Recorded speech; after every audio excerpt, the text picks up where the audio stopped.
চাইতে পারেন না, আপনার উপর ফরজ হয়েছে, আপনি একজনকে দিয়ে হজ করাইতে পারবেন। আপনার এই টাকা দিয়ে আরেকজন জাননেওয়ালা, মানে সে হজ পুঙ্খানুপুঙ্খান আদায় করবে বোঝা যায়, তখন আরেকজনকে আপনি টাকা দিয়ে হজ করাইতে পারবেন। অথবা আপনার উপরে ফরজ হয়েছে, আপনি মারা গেছেন, সন্তানরা আপনার বিনিময় সন্তানরা আপনার জন্য হজ করতে পারে। আর মহিলাদের জন্য তার সাথে তার স্বামী থাকা শর্ত, অথবা তার একজন গার্ডিয়ান থাকা কি শর্ত, তাইলে সে হজে। তার মানে মহিলার উপরে ফরজ হলে দুইজন যাওয়া লাগে। আল্লাহ পাক রব্বুল আলামিন আমাদেরকে বুঝার তৌফিক দিন, বলেন আমিন।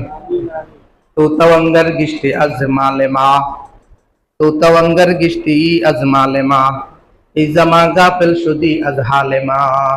এ বান্দা, তোমাকে আমি যে সম্পদ দান করে দিয়েছি, তো তাওয়াঙ্গার গিশতি আজমালে মা, যে সম্পদ আমি তোমাকে দিয়েছি, এই জামা গাফেল শুদি আজহালে মা, অথচ তুমি আমার সম্পদ পেয়ে আমাকে ভুলে গেছ।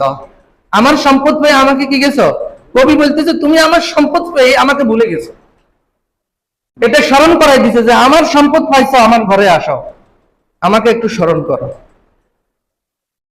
লাব্বাইক আল্লাহুম্মা লাব্বাইক, লা শারীকা লাক লাব্বাইক, ইন্নাল হামদালিল্লাহ ওয়ান নি'মাতা লাকা ওয়াল মুলক লা শারীকা লাক। এই বান্দা হাজির হও, লাব্বাইক আল্লাহুম্মা লাব্বাইক, হাজির হয়ে আমি আল্লাহকে ডাকো, আমি আপনার ঘরে উপস্থিত হয়ে গেছি। লাব্বাইক আল্লাহুম্মা লাব্বাইক, লা শারীকা লাক, আপনার ছাড়া কোনো মাবুদ নেই, একমাত্র আপনি, আপনার সাথে কাউকে শরীক করি না। ইন্নাল হামদা ওয়ান নি'মাতা, আপনার প্রশংসা করতেছি, ওয়ান নি'মাতা, এবং নেয়ামতের শুকরিয়া আদায় করতেছি। বলেন সুবহানাল্লাহ।